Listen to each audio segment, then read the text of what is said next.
Dear Elaine, ilang araw na lang, graduation na namin. Salamat sa mga tulong mo. Sana magkasama tayo sa araw na yon.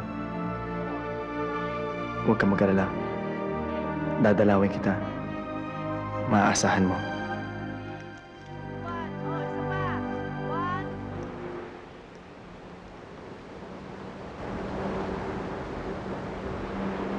Sir, ayun po sila. Tawagin mo.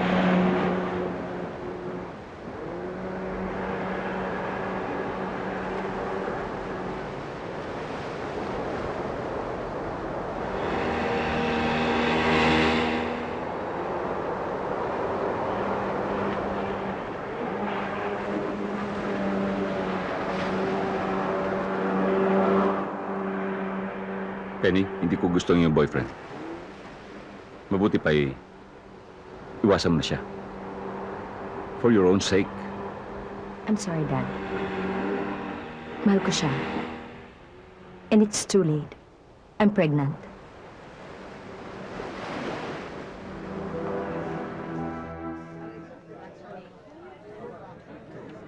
Well, Dad, Iha, I think it's wise na sundin mo ang advice ng mami mo.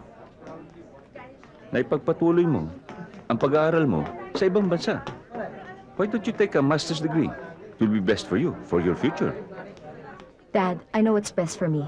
Kami naman, Manong. Siya. Magpapakasal kami ni Santi, even though Mom and you don't approve of it. Alam ko namang hindi niyo kami matitiis, di ba? We can manage a resort. And besides, you know already that I'm having a baby with Santi. I'm sure ayaw niyo naman magkaroon ng apo na walang ama, di ba, Dad?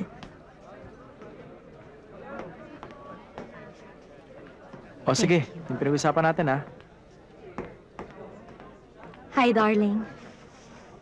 Hi, guys. Hi, Penny. You know what? I have good news for you. This is not gonna be our last day together. How come? You're giving us a party? More than that. Santi and I are gonna get married.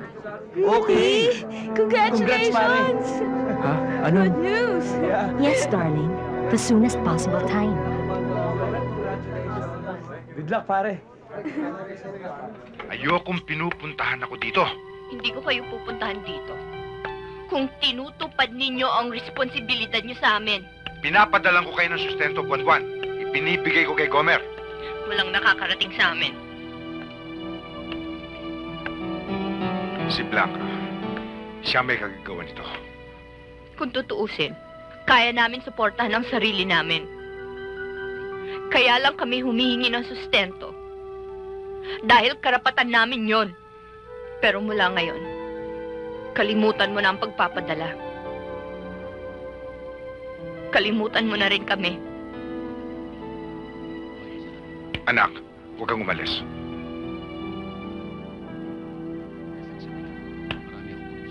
Saan mo dinadala ang sustento buwan-buwan? Sayang lang ang pera kung para sa kanila lang. Anak! Anak! Anak!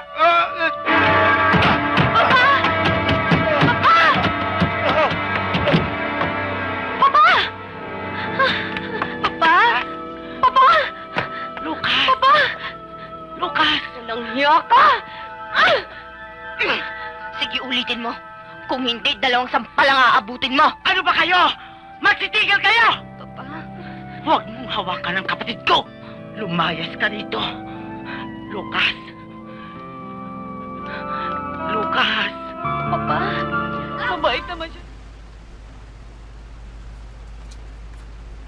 Okay ka lang, Mia? Umuungol ka eh. Nowa ka ng nowa. May hangover ka. Pero okay na. Nag-google ko na. A hangover needs food na madaling madigest. Kaya nag-order na ako ng breakfast, tinapay, and scrambled eggs. Electrolytes in food help replenish a dehydrated system and put calories back into your body. Sino ka? Si Jay! Jay! Good job, Mia.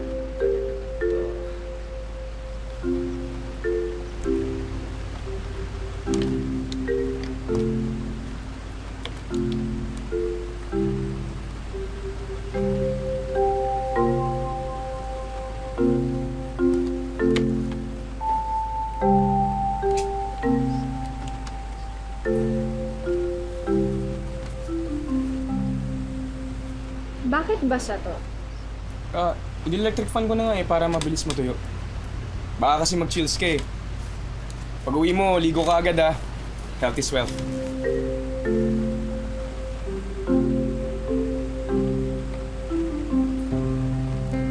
Wala ka na umalis. Ha? Naghihintay si Bru. Bro? Aalis ka na? Padating na yung breakfast eh. Hintayin mo na. Naghihintay si Bru. Okay, thanks. Uy, sandali yung breakfast parating na eh. Tara na. Mia, sabi ko sinong Bru? Mia!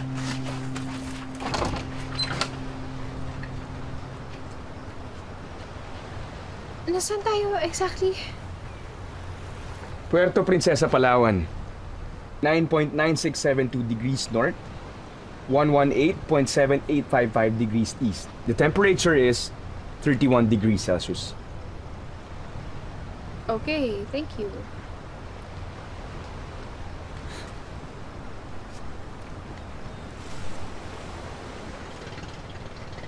Kuliti yan. Namuboso ka kasi. Naka-clog yung glands mo. Patingin ka sa doktor.